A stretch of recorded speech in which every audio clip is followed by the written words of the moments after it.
బర్బరికుడు మహాభారతంలోని అత్యంత శక్తిశాలి కానీ తక్కువగా తెలిసిన యోధుడు. ఇతడు భీముని మనవడు, ఘటోత్కచుని కుమారుడు. ఇతని తల్లి పేరు మౌరవి, రాక్షస వంశానికి చెందినవాడు. అయినా కూడా ఇతడు మంచి హృదయంతో ధర్మాన్ని పాటించే వీరుడు. చిన్ననాటి నుంచే ఇతడు శివుని మీద అపార భక్తి కలిగి ఉండి కఠిన తపస్సు చేయడం ద్వారా శివుని ఆశీర్వాదంతో 3 గొప్ప బాణాలను పొందాడు. వీటిని త్రిబాణాలు అని పిలుస్తారు. ఈ బాణాల శక్తి విపరీతమైనది. మొదటి బాణం లక్ష్యాన్ని గుర్తించే పని చేస్తుంది. రెండవ బాణం ఆ లక్ష్యాన్ని నాశనం చేస్తుంది. మూడవ బాణం లక్ష్యం మిగిలి ఉన్నా కూడా వాటిని తిరిగి తీసుకురాగలదు. అంటే ఈ 3 బాణాలతో బర్బరికుడు ఏ యుద్ధాన్నైనా క్షణాల్లో ముగించగలడు. అతను శివుని వద్ద శరణు తీసుకుని ఈ బాణాలను పొందడం వల్ల అతనికి పరమశక్తులు లభించాయి. ఇతడు తన తల్లి వద్ద ప్రమాణం చేశాడు. ఎల్లప్పుడూ ఓడిపోయే పక్షానికే సహాయం చేస్తానని. ఈ వాగ్దానాన్ని నిబద్ధతగా అనుసరించాలన్న సంకల్పంతో ఇతడు కురుక్షేత్ర యుద్ధానికి రావడం జరిగింది. అప్పటికే కౌరవుల పక్షం బలంగా ఉన్నందున బర్బరికుడు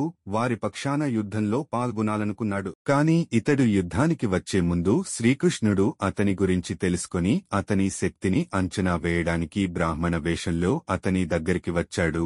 బర్బరికుడు తన బాణాల శక్తిని చూపిస్తానన్నాడు.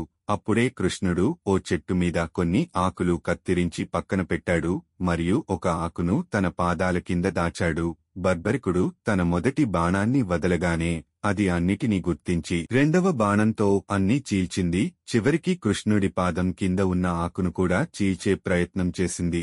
దీంతో బాణం కృష్ణుడి పాదాన్ని తాకబోతున్నప్పుడు బర్బరికుడు వెంటనే ఆపాడు. కృష్ణుడు ఇది చూసి ఆశ్చర్యపోయి అసలు రూపంలోకి వచ్చాడు.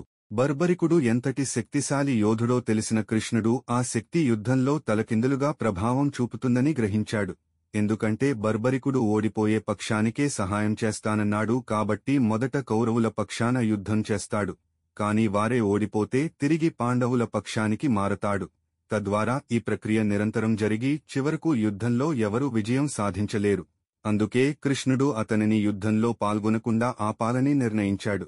ధర్మాన్ని నిలబెట్టాలంటే బర్బరికుడి తల త్యాగం అవసరమని చెప్పాడు. ఆ విషయం తెలియజేయగా బర్బరికుడు ఎంతో నిస్సహాయంగా ఉండిపోయాడు. కాని ధర్మం కోసం తన ప్రాణాలను త్యాగం చేయడంలో అతనికి ఎలాంటి సందేహం లేకుండా తన తలని శ్రీకృష్ణునికి సమర్పించాడు. కృష్ణుడు ఆ తలని యుద్ధభూమిలో ఉన్న కొండపై ఉంచి మొత్తం యుద్ధాన్ని అది వీక్షించేలా చేశాడు. బర్బరికుడి తల యుద్ధంలో జరిగే ధర్మ అధర్మాలన్నింటినీ చూసింది. యుద్ధం అనంతరం పాండవులు తమ విజయంపై గర్వంతో నిండిపోయారు. అప్పుడు కృష్ణుడు బర్బరికుని తలని అడిగాడు, ఈ యుద్ధంలో ఎవరు అత్యంత వీరుడిగా యుద్ధం చేశాడు? అందుకు బర్బరికుడు సమాధానంగా, నేను ఈ యుద్ధంలో చూస్తున్నది కేవలం ఒక్కరినే, ఆయన శ్రీకృష్ణుడు. ఆయనే అస్త్రాల మధ్య తిరుగుతూ యుద్ధాన్ని నడిపిస్తున్నాడు. మీరు అందరూ ఆయన ఆజ్ఞల ప్రకారం పావులా కదులుతున్నవారే అని చెప్పాడు. ఈ మాటలు పాండవులకు తాము విజయం సాధించలేదని, అది కేవలం కృష్ణుని లీల మాత్రమేనని తెలుసుకున్నారు. అలా బర్బరికుడు ధర్మాన్ని నిలబెట్టిన త్యాగమూర్తిగా మారిపోయాడు. అతని తల త్యాగానికి ముచ్చటపడిన కృష్ణుడు అతనికి వరమిచ్చాడు. కలియుగంలో నీవు శ్యాం బాబాగా పూజింపబడతావు. నీకు భక్తులు శ్రద్ధతో మొక్కుతారు.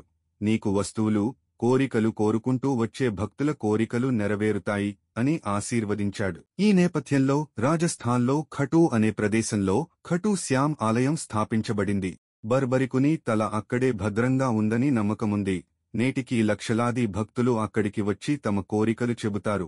ఆయుధాలతో కాదు, తల త్యాగంతో బర్బరికుడు ధర్మాన్ని కాపాడిన గొప్ప యోధుడు.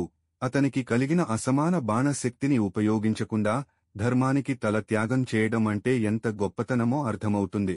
తల్లికి ఇచ్చిన మాటను నిలబెట్టుకోవడం కోసం తన ప్రాణాలను త్యాగం చేసిన మహాధీరుడు బర్బరికుడు.